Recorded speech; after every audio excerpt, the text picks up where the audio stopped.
Allez, il est presque 14h30, on a déjà un quart d'heure de retard alors même qu'on n'a pas encore commencé à prendre la parole. Donc je vous propose qu'on attende plus davantage. Donc quatrième table ronde de cette journée du Congrès du gaz, consacrée à la décarbonation, levier de compétitivité. Donc je vais inviter les intervenants à cette table ronde à venir me rejoindre sur l'estrade.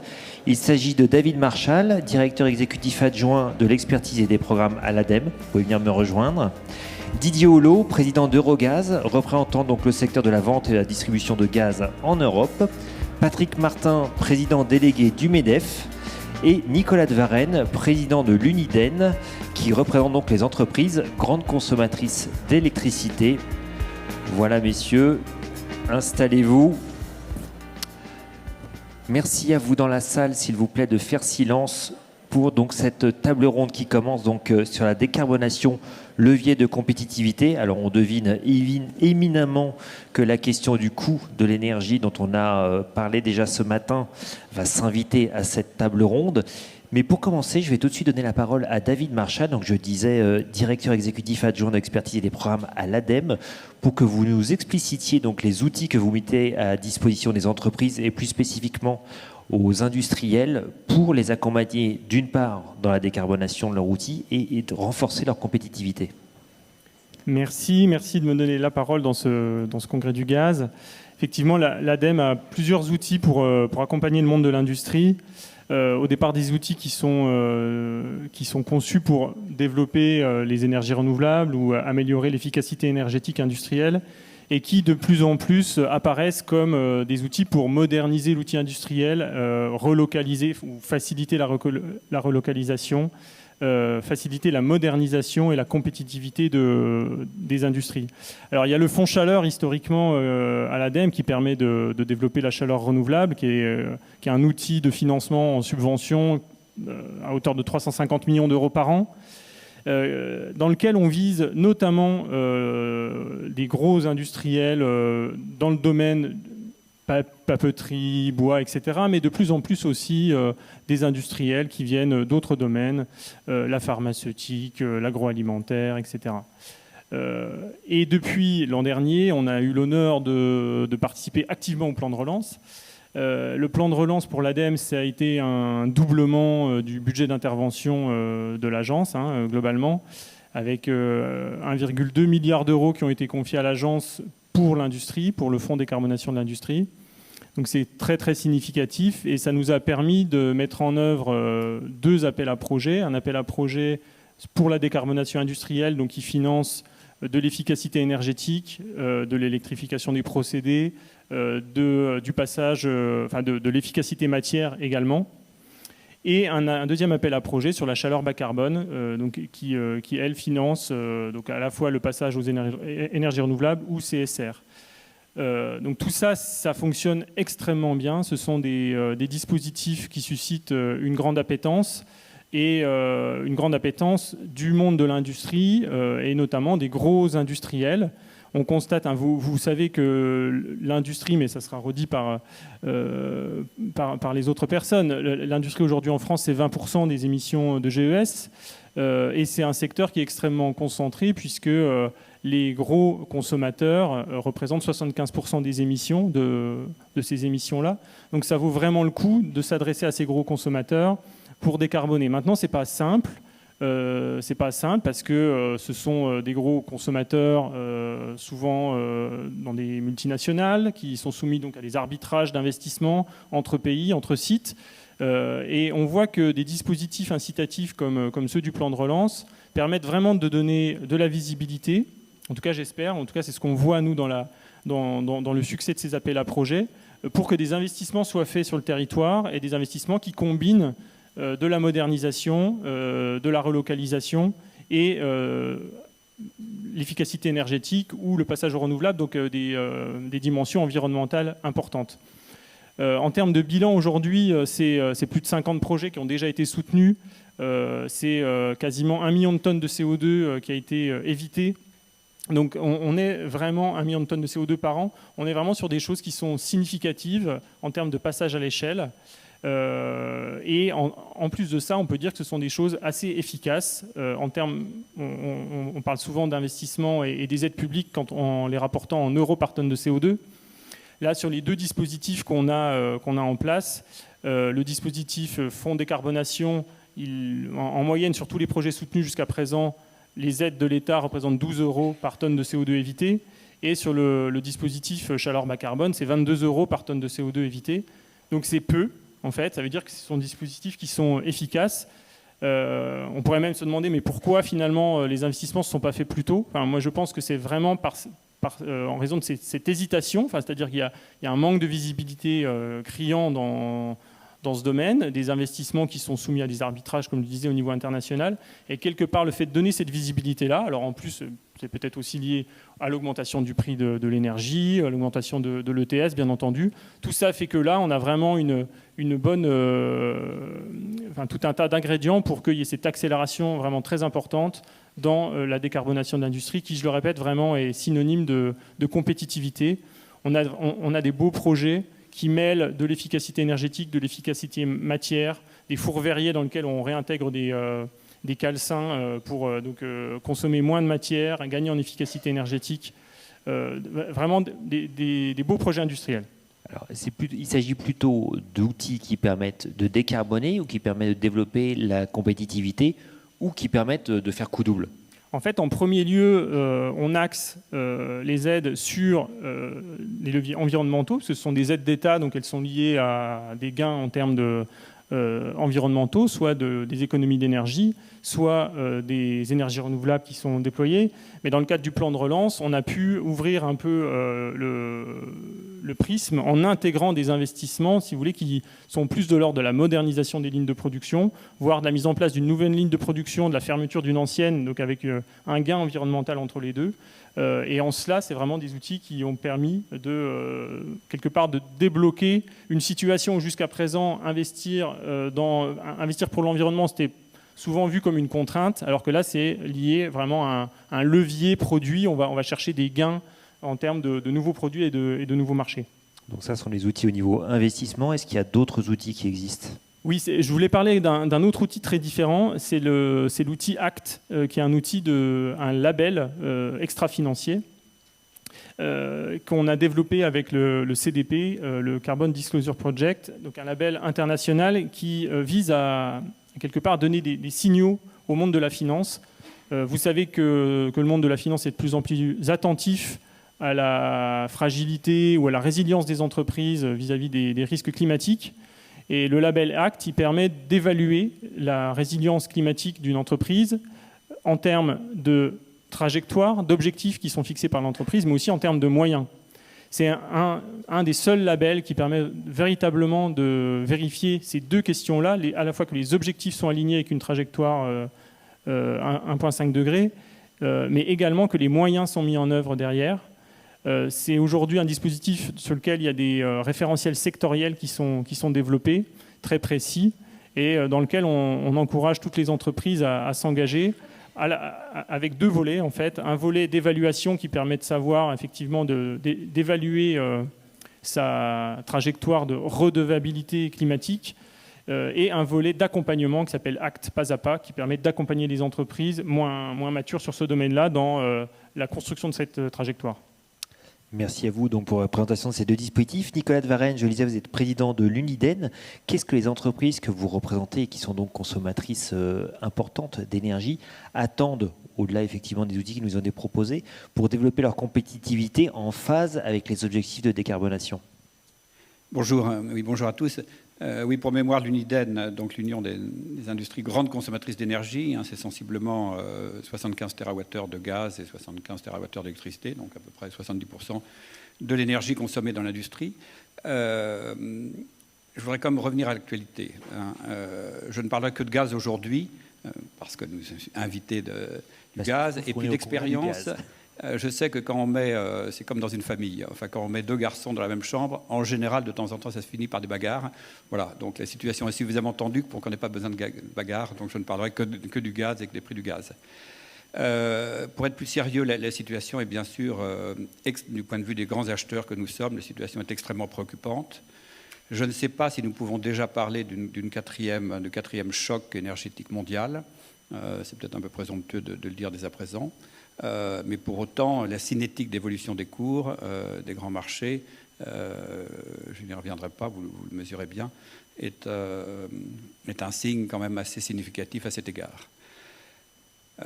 Deuxième point, je dirais qu'aujourd'hui j'ai une pensée toute particulière pour les acheteurs et les acheteurs d'énergie dans les grands groupes que nous sommes, qui vont s'exposer dans les semaines ou les mois à venir, à l'échéance de leur contrat, à des hausses qui vont se chiffrer en dizaines, plusieurs dizaines de millions.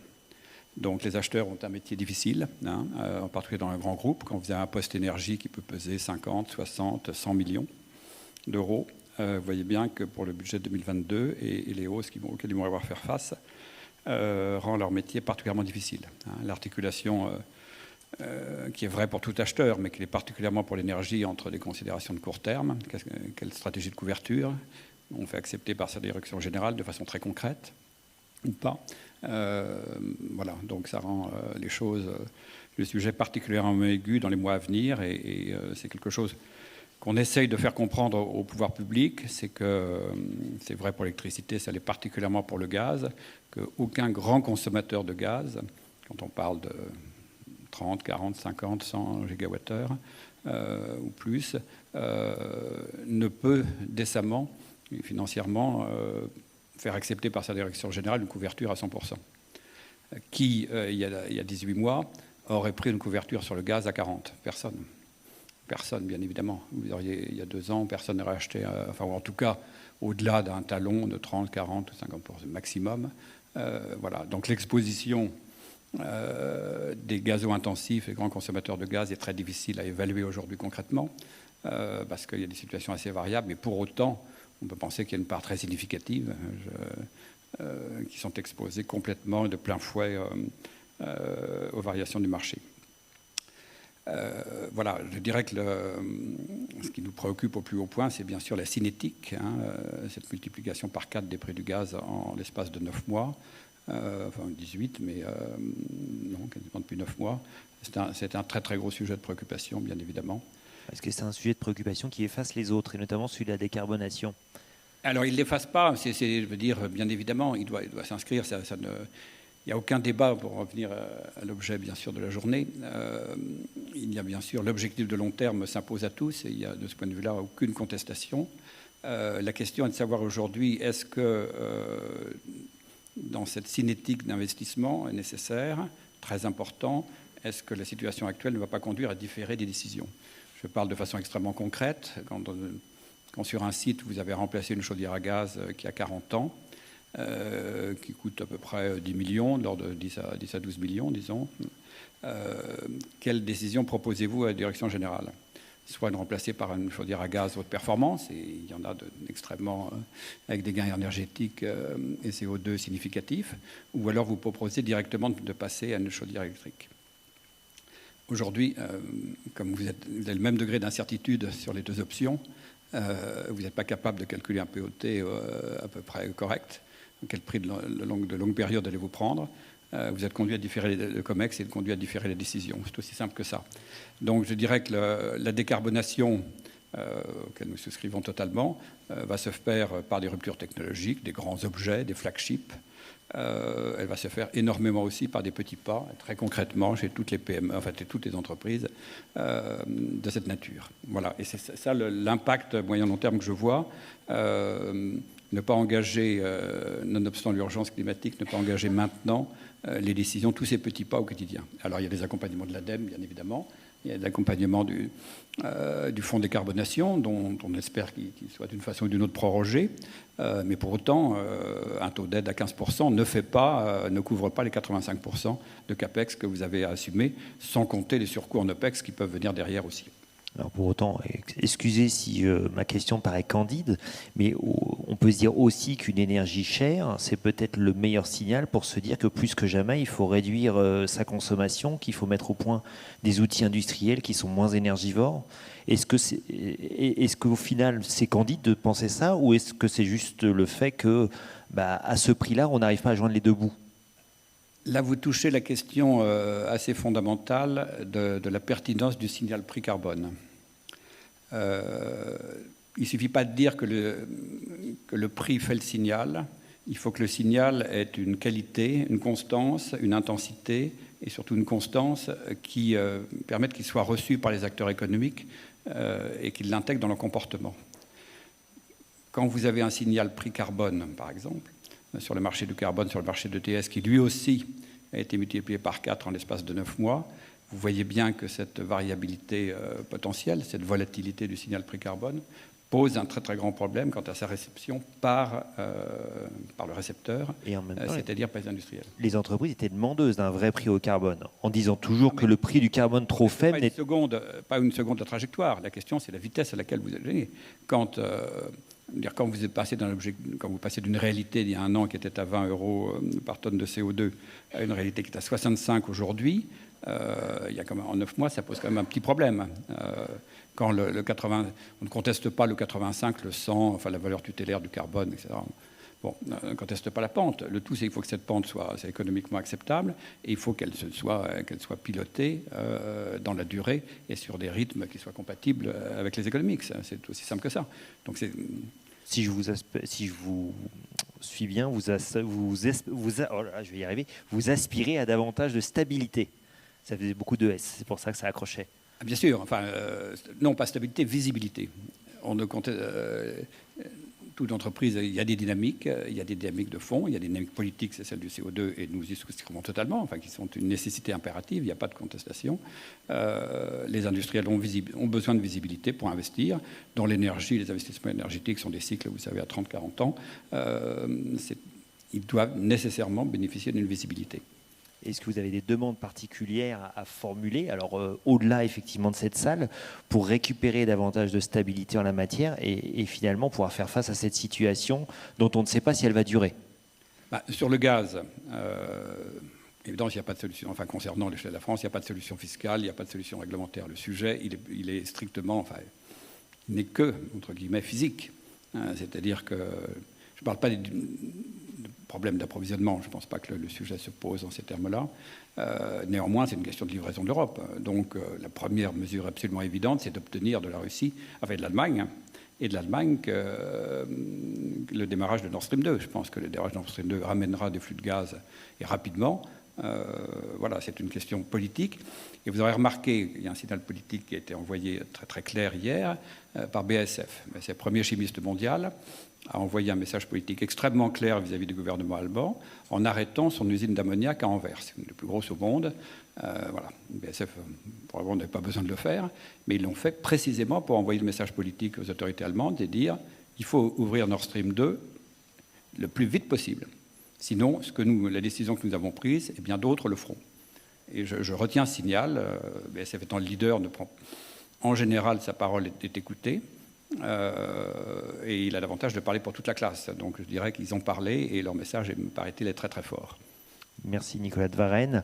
Patrick Martin, quelles sont les solutions que préconise le MEDEF pour conserver une croissance décarbonée des entreprises dans un contexte de compétitivité, enfin de concurrence internationale? Qu'est-ce que vous préconisez pour que les entreprises françaises tirent leur épingle du jeu? Bonjour à toutes et à tous. Je voudrais commencer par dire à Patrick Corbin toute mon amitié et le remercier pour sa contribution importante, essentielle à tous les travaux que nous avons menés au MEDEF et que nous allons continuer à mener dans cette maison commune. On a encore vu lundi soir, puisque tu étais tout à fait moteur lors du dîner que nous avons eu avec tous les énergéticiens et puis quelques gros utilisateurs, gros consommateurs d'énergie. Merci encore à toi. Je ne doute pas que nous travaillerons de la même manière avec ton successeur. Si vous voulez, moi, je ne vais pas me situer sur un champ très technique. D'autres sont beaucoup plus compétents que moi. Je dis déjà suffisamment d'âneries comme ça, donc je vais essayer d'éviter. Mais de prendre un petit peu de champ. Au MEDEF, notre conviction est qu'il nous faut nous inscrire dans une croissance décarbonée. Chacun de ces mots, évidemment, a un sens. Je me permets pour commencer d'insister sur la croissance. Ça peut paraître une évidence, ça ne l'est probablement pas aujourd'hui sur le plan politique. Et nous, notre conviction intime, c'est que notre pays, tel qu'il fonctionne, en particulier en termes de régimes sociaux, souffrirait terriblement si nous nous inscrivions dans une trajectoire de décroissance, si nous décidions de nous inscrire dans une trajectoire de décroissance. Ça, c'est une conviction forte que nous allons porter, y compris dans le cadre des élections politiques qui se rapprochent. Mais bien évidemment, une croissance décarbonée. Et de ce point de vue, quand bien même nous en aurions le choix, ce qui n'est pas le cas, nous partageons l'objectif de neutralité carbone en 2050, mais il nous appartient à tous, chefs d'entreprise singulièrement, pour ce qui nous concerne, il nous appartient de faire entendre notre voix, ce qui n'est peut-être pas toujours le cas à cette heure. Ce que je veux dire par là, c'est que dans les débats qui nous occupent, il y a un impératif de rationalité, et il y a un impératif de transparence. Je donne juste 2 illustrations. D'après les chiffrages qui ont été établis par Rexecode pour notre compte, la loi climat et résilience conduit à un prix de la tonne de CO2 évité de 600 €. Il ne m'a pas échappé que le prix avait beaucoup augmenté. Je n'ai pas compris qu'on était déjà à 600 €. Je veux dire par là qu'on va consacrer, la collectivité, dont les entreprises, va consacrer beaucoup d'argent à des mesures dont l'efficacité environnementale est sujette à caution. Je donne juste un dernier exemple. Nous sommes assez dubitatifs quant à la méthode qui fonde la RE 2020 et dont certains scientifiques eux-mêmes disent qu'elle est un petit peu détournée. Donc exigence de rationalité, exigence de loyauté, exigence de transparence, parce que derrière tout ça, il y a un enjeu absolument massif pour les chefs d'entreprise, mais probablement et certainement au-delà des chefs d'entreprise, qui est celui de l'acceptabilité, de la supportabilité des décisions qui sont prises au niveau politique. Ça veut dire quoi? Ça veut dire que bien évidemment, tous ensemble, nous allons être beaucoup plus présents que nous ne l'avons jamais été auprès des institutions européennes, singulièrement dans la perspective du Fit for 55. On a d'ores et déjà, avec la FEP, avec France Industrie, constitué une task force pour argumenter, là aussi loyalement, rationnellement, mais sans naïveté auprès d'interlocuteurs qui parfois ne partagent pas nos vues. Et puis ça veut dire, pour ce qui concerne plus spécifiquement la France, que nous sommes évidemment convaincus qu'il faut une neutralité technologique, absolument, et qu'il nous faut un mix énergétique diversifié. Il ne faut pas que dans cette affaire, la France, pardon de la violence ou de l'excès de l'expression, que la France soit l'idiot utile, parce que franchement, on n'a pas à rougir de nos performances environnementales.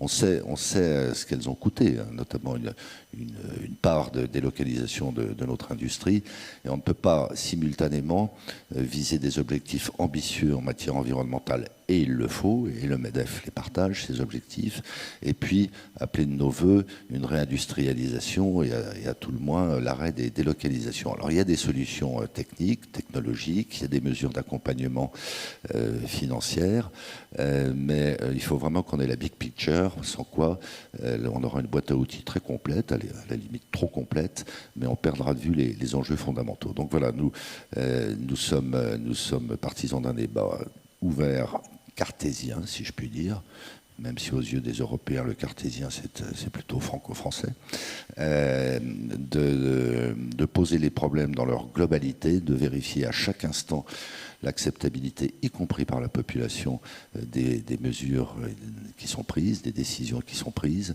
de nous donner, je dirais, les moyens de nos ambitions, d'être œcuménique, en tout cas sans parti pris, s'agissant du mix énergétique, et en incluant évidemment le nucléaire. C'est quand même terrible, ça serait terrible que la France, notamment au titre de la taxonomie, soit pénalisée, alors que en termes de compétitivité et d'indépendance et de souveraineté, c'est quand même un enjeu, enfin un atout important, le nucléaire, mais pas que, évidemment.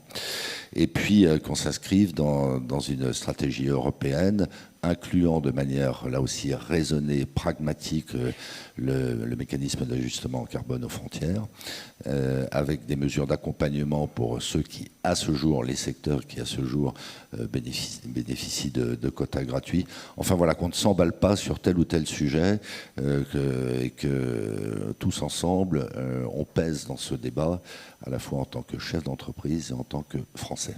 cas, si je vous entends bien, vous comptez peser dans ce débat plus que jamais. Ben, je crois qu'on n'a pas d'autre choix, mais certainement pas en faisant de la résistance passive, certainement pas en faisant de l'obstruction, certainement pas en essayant de nous dérober. Je l'ai dit tout à l'heure, on ne le veut pas et on ne le pourrait pas. Donc c'est pas du tout ça la stratégie. La stratégie, à nouveau, c'est d'appréhender ces sujets qui sont absolument considérable pour tous les agents économiques. J'insiste là-dessus, y compris pour les ménages. Et on a vu récemment encore qu'il y a des vrais sujets d'acceptabilité par la population. Donc voilà, il nous faut poser un cadre qui soit à la fois très clair, très objectif, un cadre durable qui fixe une trajectoire avec des échéances bien cadencées sur lesquelles on ne revienne pas matin, midi et soir, de sorte que chacun sache ce qu'il a à faire, les entreprises en particulier, et pas que les entreprises de votre secteur ou les entreprises clientes de votre secteur, encore qu'elles le soient toutes, peu ou prou. Et ça n'est qu'à partir de là, c'est notre conviction qu'on pourra donc mener à bien cette croissance décarbonée. Sinon, on va partir dans tous les sens, on va être tributaire de postures politiques. C'est un peu ce qu'on craint dans l'immédiat. C'est noté. Alors avec vous, messieurs De Varenne et Martin, on a entendu effectivement la parole des entreprises. On va revenir avec vous, Didier Holleaux, sur la parole des gaziers, puisque je le disais, vous êtes président d'Eurogaz.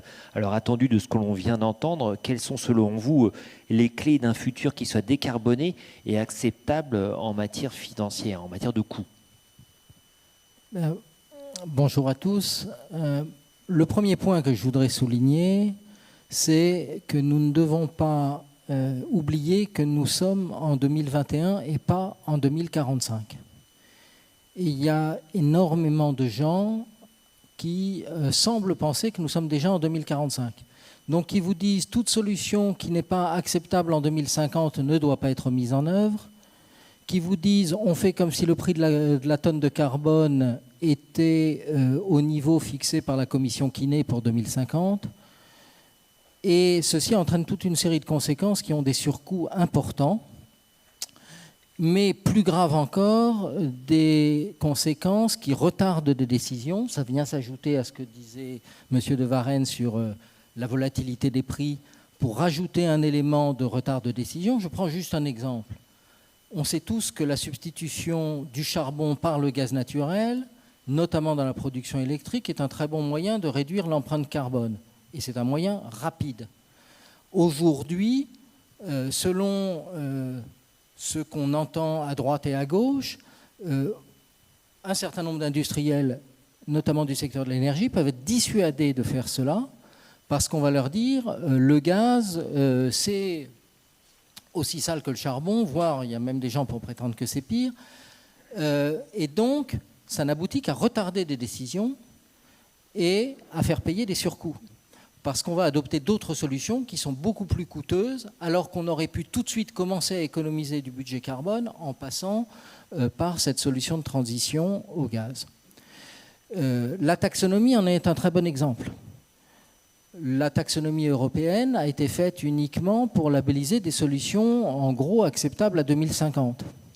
Et nous attendons toujours la taxonomie dite de transition, qui doit couvrir toutes les mesures qui ne sont peut-être pas idéales vues de 2050, mais qui en attendant permettent des progrès significatifs et des économies de budget carbone significatifs. Et donc c'est une des premières demandes d'Eurogaz, c'est que nous ayons cette taxonomie de transition, qu'elle reconnaisse les solutions gaz comme étant de bonnes solutions et qu'elles permettent d'avancer.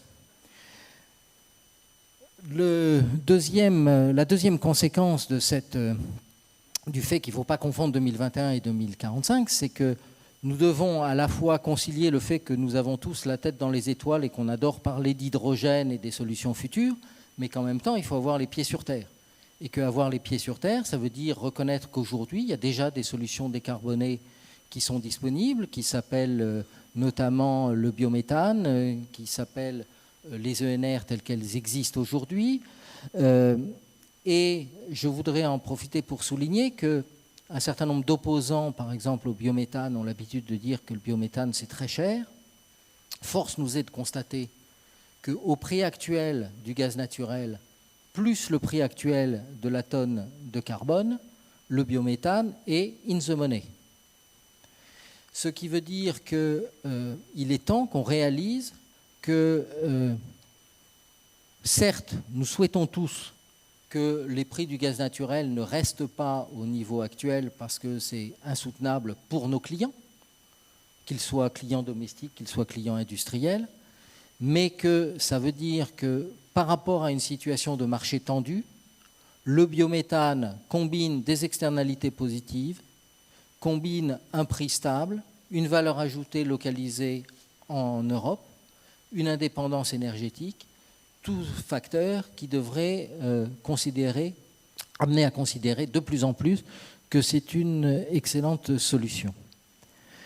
Et ce d'autant plus que nous sommes convaincus, et c'est une de nos revendications dans le paquet Fit for 55, que si on fait un système de garantie d'origine qui fonctionne bien, qui est fluide, qui peut être échangé sur les marchés, il y a une demande volontaire de la part des clients, industriels, mais aussi potentiellement des clients domestiques, pour payer sous la forme de la garantie d'origine une partie du coût des solutions renouvelables et en particulier du biométhane. Et donc, de ce point de vue-là, ce qui s'appelle les directives les RED 2 et RED 3 est particulièrement important pour nous, pour que nous arrivions à des formes de garantie d'origine qui soient représentatives des qualités environnementales de ces produits, qui soient faciles à trader, faciles à utiliser pour justifier qu'on échappe à l'ETS, par exemple, de façon à donner une valeur à ces garanties d'origine qui viendra en déduction du soutien public à ces énergies renouvelables. Donc ça, pour nous, c'est un point important.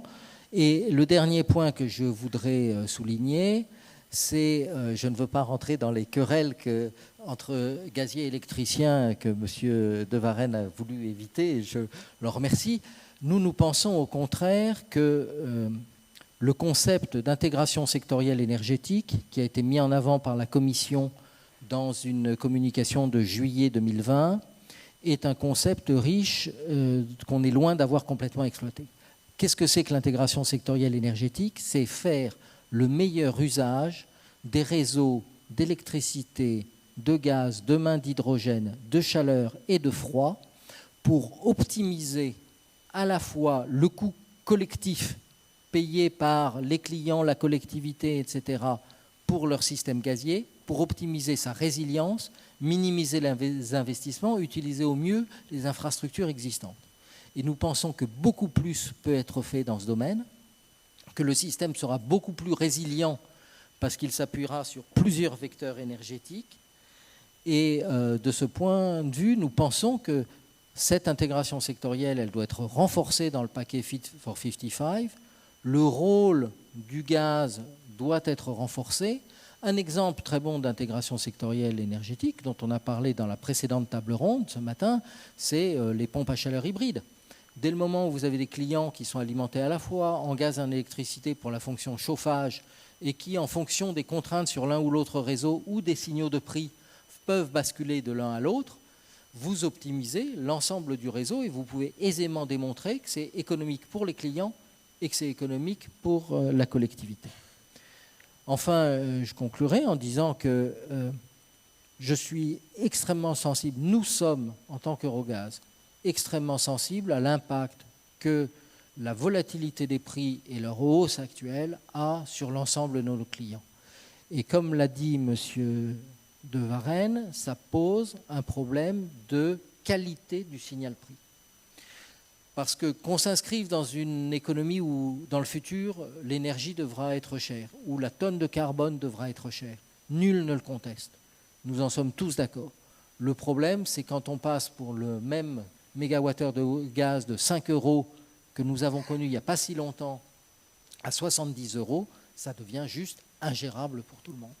Et donc, de ce point de vue-là, le mécanisme d'ajustement carbone aux frontières, pour parler en bon français, est une absolue nécessité.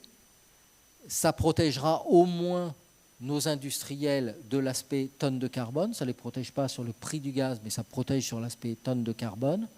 Et c'est une priorité, nous semble-t-il, pour la politique communautaire. Merci Monsieur Holo donc pour ce point de vue. Avant que nous ne passions le micro donc dans la salle, préparez vos questions, ne faites pas comme ce matin.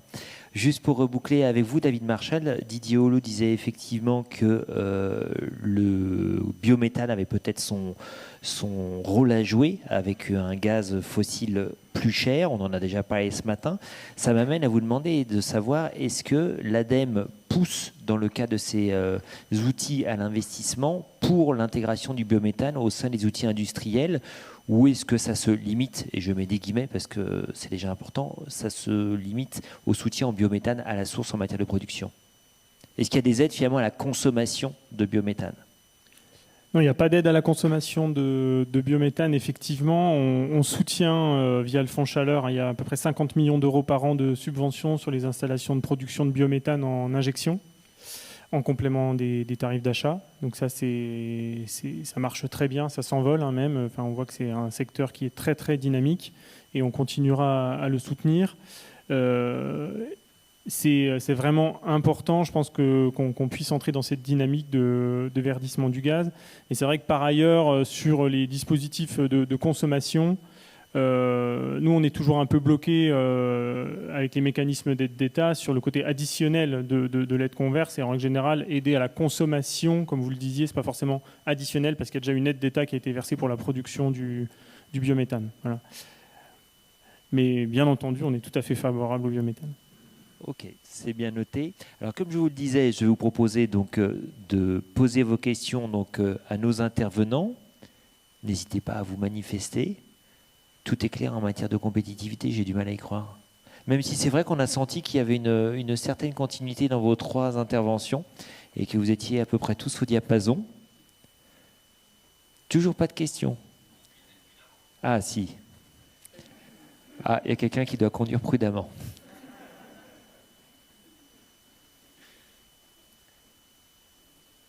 Ah, mademoiselle? Ah oui, non, d'accord. Non, c'est bon, c'est ok.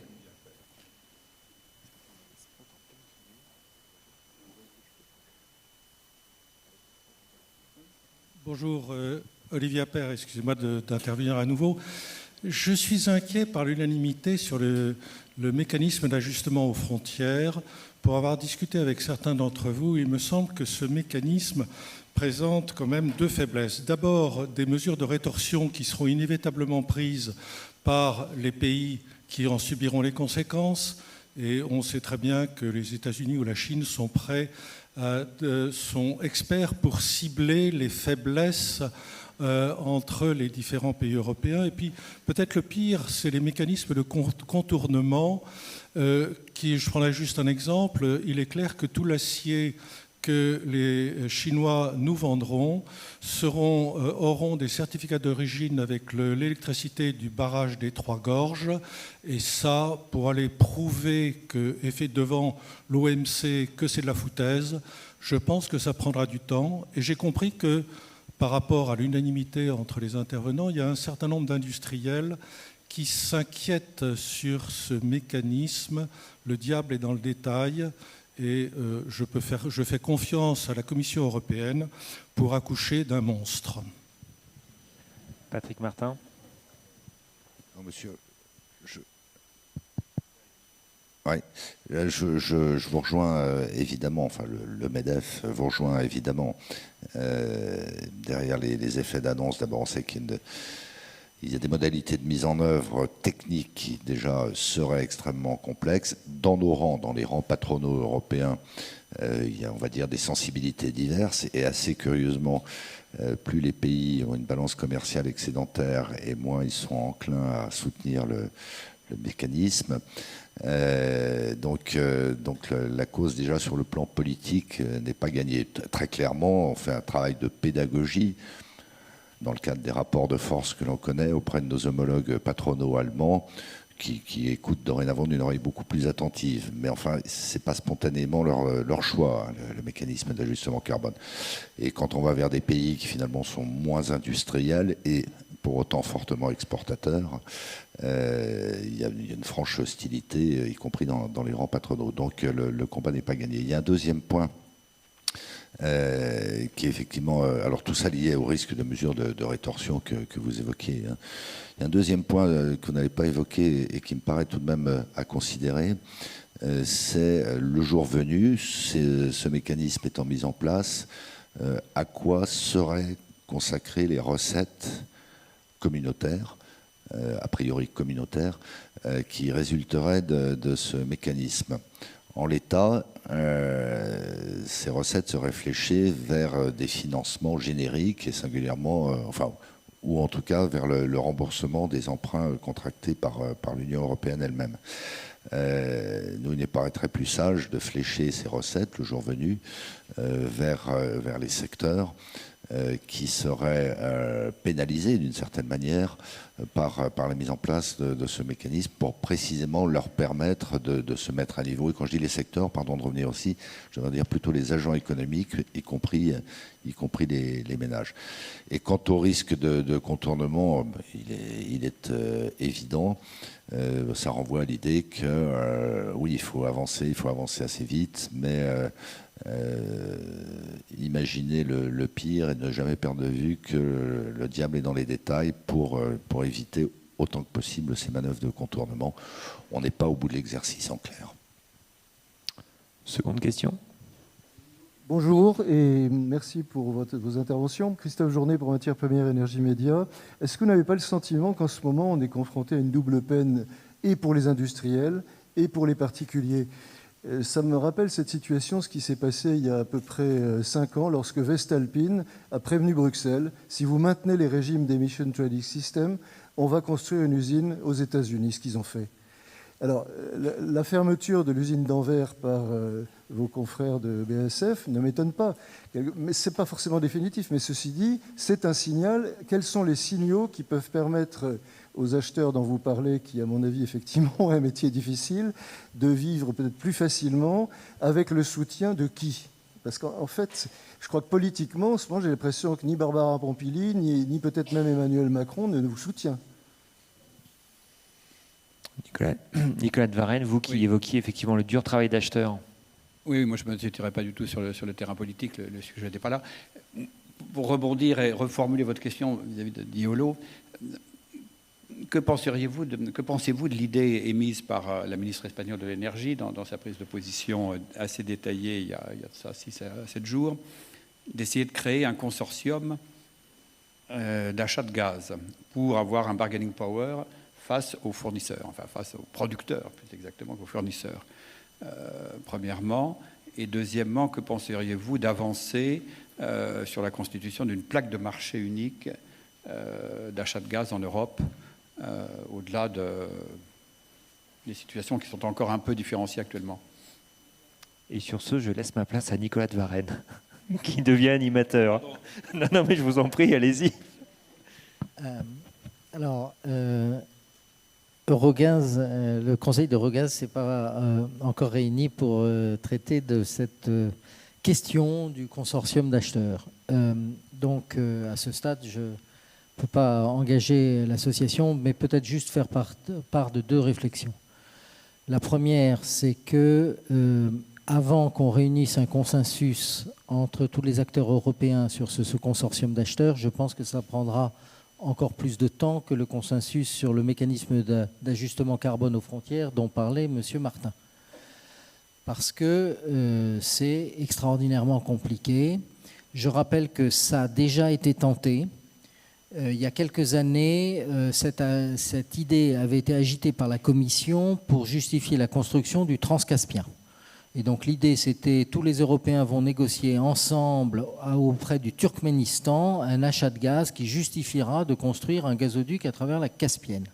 Bon, cette idée a échoué, faute de pouvoir à la fois rendre ça compatible avec les règles de la concurrence européenne et deuxièmement, réunir suffisamment d'acteurs, définir comment on se partagerait les obligations, etc.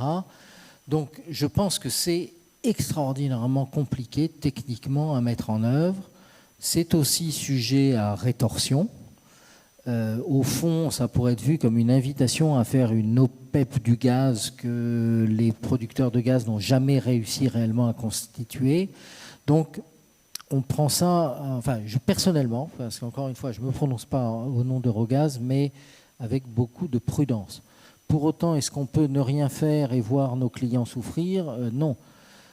Donc, il y a dans les idées qui courent des idées de renforcement de stockage, d'obligation de stockage qui permettraient, si les stocks étaient plus abondants, de peser un peu sur les prix, avec une difficulté aussi, on sait bien, tous ces stockages stratégiques, qui est à quel moment vous décidez de les utiliser effectivement. La tentation étant toujours de dire la crise peut encore s'aggraver, donc je les garde. Et ils finissent par ne servir à rien. Mais ça pourrait être une piste qui nous paraîtrait plus facile à mettre en œuvre. Mais encore une fois, à ce stade, ça n'engage que moi. Merci Monsieur Hulot donc, pour ces éléments de réponse à la question reformulée par Nicolas de Varenne, que je remercie effectivement d'avoir pris mon relais. Oui. Juste un dernier élément. Eurogaz s'est engagé et a fait part à la Commission de notre capacité de l'ensemble des pays européens et des acteurs d'Eurogaz d'accroître la part de gaz renouvelable dans nos approvisionnements. Et nous avons proposé une cible de 11% dès 2030. Ces 11%, ça serait toujours ça qu'on n'a pas à acheter ni aux Russes, ni aux Norvégiens, ni aux Algériens, ni à personne. Et donc ça contribuera aussi à notre sécurité stratégique. Alors vous me direz 11%, c'est encore pas grand-chose, mais c'est clairement dans notre esprit seulement une étape sur la route de 2050. Ça contribuerait aussi à la sécurité stratégique et à peser sur les prix. Merci à vous. Alors on est arrivé au bout du temps qui est imparti donc pour cette table ronde.